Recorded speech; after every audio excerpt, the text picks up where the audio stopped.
So a lot of people recently have been discussing the World Economic Forum, since their president Klaus Schwab has openly admitted that his organization has penetrated the cabinets of many prominent European parliaments. So now that we have official validation that many laws being passed in the Western world are influenced by unelected bureaucrats, allow me to attempt to unravel what these people actually believe. If modern society is openly being guided by the World Economic Forum, then what do these people actually believe beyond their vague PR statements and happy stock photos on their website? Let's begin by analyzing Yuval Noah Harari, Klaus Schwab's top advisor. On the World Economic Forum's website, they list Harari as a historian, philosopher, the best-selling author of *Sapiens*, but what really stuck out to me is the word philosopher, because he seems to have the exact same philosophy as a lot of influential people, from Ray Kurzweil to Klaus Schwab, people who are really behind this whole transhumanist movement, where they believe that it's up to elites to really create this sort of utopian future. Basically, a future created by atheists, without the idea of God, without divine law, which I understand if someone is an atheist. I personally am not, but I have friends who are atheists. But just understand that these are very powerful people who influence a lot from governments to corporations, and they really, really believe that it is up to them to create a better society, for better or worse. So that's why this is really interesting to dive into, what do these controlling elites really believe? What are they actually trying to implement in society? Granted, I do not think they will succeed. I think they're going to fall flat on their face, and they're incredibly naive and out of touch.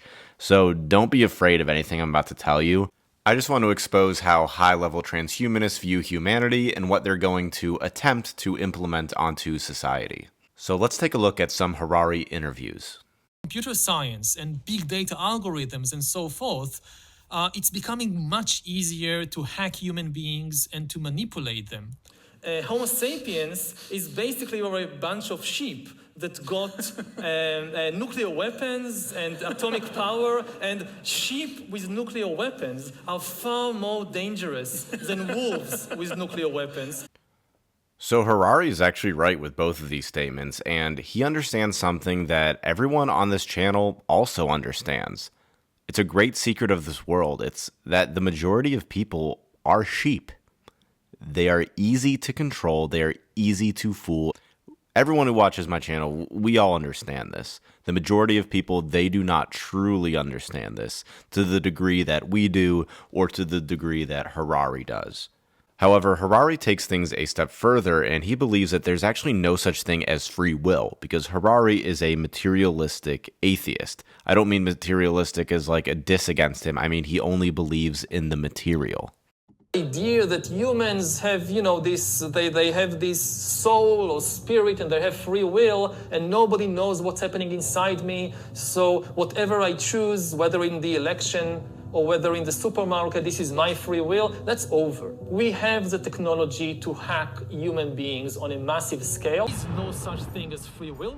Very soon people will walk around with biometric sensors on or even inside their bodies, and will allow Google or Facebook or the Chinese government or whoever to constantly monitor what's happening inside my body. New surveillance technologies that are now deployed just to deal with this coronavirus outbreak.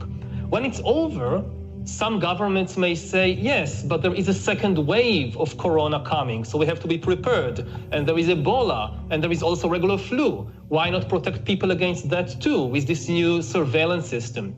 So the tendency would be to prolong it indefinitely. Also, it's the moment when surveillance goes really under the skin. Governments are now not just interested in where we go and who we meet, but even in what's happening inside our bodies. So in other interviews, Harari has described this mass surveillance system as not just dystopian. He acknowledges that it is dystopian, but he said that it is also utopian. And I can't help but draw the parallel between that and our understanding of Christianity and spirituality.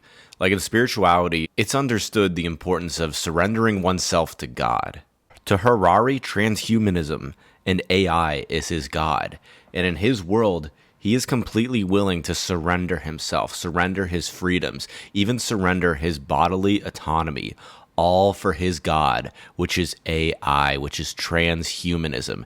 It is a complete inversion of natural order. And the reason why he has no respect for this notion of a God-given free will is because he believes free will is a fairy tale. This is a man who lives only in materialism, where there is no God and no natural order, and Harari believes it's up to people like him at the World Economic Forum to create that order. In my opinion, he just fails to realize that there already is such a thing as a divine order.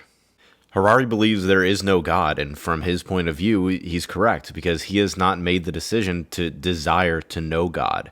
So God does not exist in his world.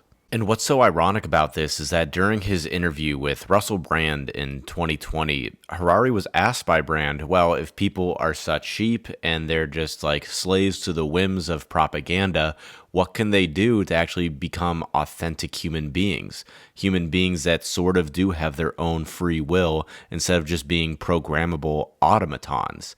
And Harari's answer was a desire to basically understand themselves and get to know themselves better, and a desire to like learn and meditate.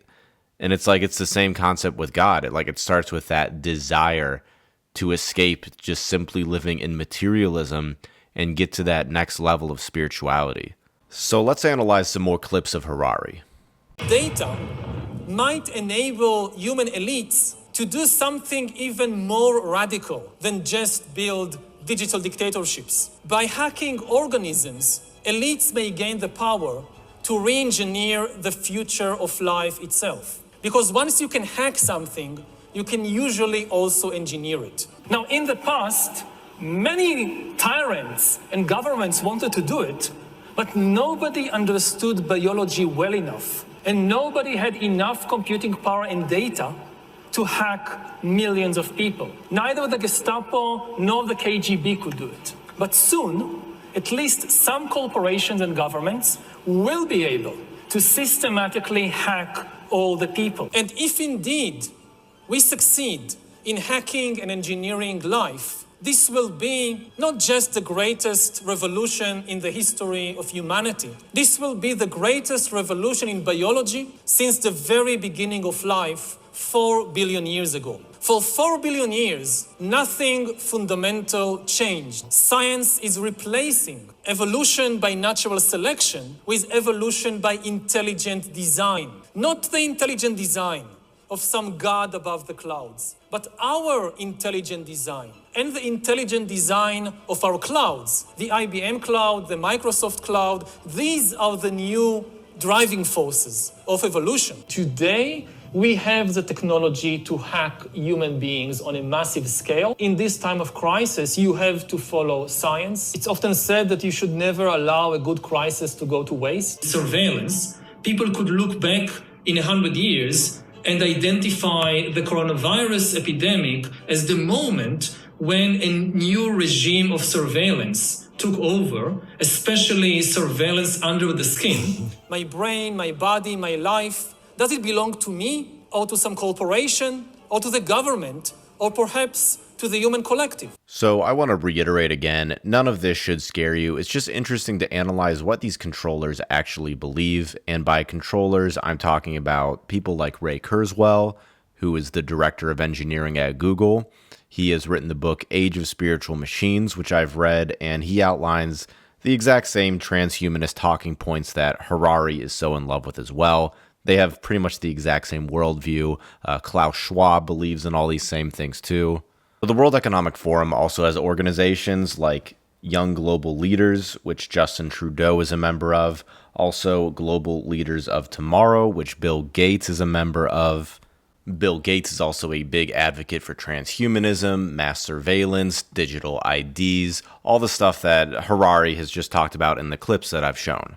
And then Justin Trudeau is another perfect example of someone that doesn't really care about free will. He obviously doesn't care about freedom of expression or freedom in general, as has been outlined for the entire world to see during that trucker convoy that just recently happened. So that trucker convoy is a perfect example of why it's dangerous for people to have the same views that Harari does, the view of believing that free will is a fairy tale, because then we get leaders like Trudeau that completely disregard the constitution of his own people, which resulted in the violent beatdown and arrests of peaceful protesters. So I think it's quite clear that the World Economic Forum is definitely public enemy number one. So often in the truth community, you'll hear people talk about the system, the establishment, to the point where it's basically become its own egregore, its own like AI hive mind force in a certain way, just like a corporation has an egregore like McDonald's or Walmart. It's like these demonic beings that represent these soulless corporations. And that's how I feel about the establishment, the system.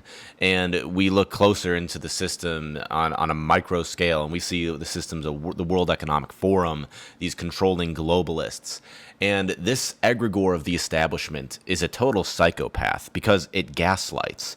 Like, for example, the truth community has been talking about this for such a long time, about mass surveillance, about being able to like hack human beings through propaganda. And left and right, the establishment calls those people conspiracy theorists. But then the system turns around and advocates for people like Harari, like Klaus Schwab, like Bill Gates, transhumanists like Ray Kurzweil. And then they openly discuss these things. And then when people like us call them out on it, they say, oh, you're insane. You're being conspiratorial. None of that's true. But then they'll go and continue to speak openly about it. And it's like textbook narcissistic gaslighting that is indicative of every psychopath that has ever walked the face of the earth.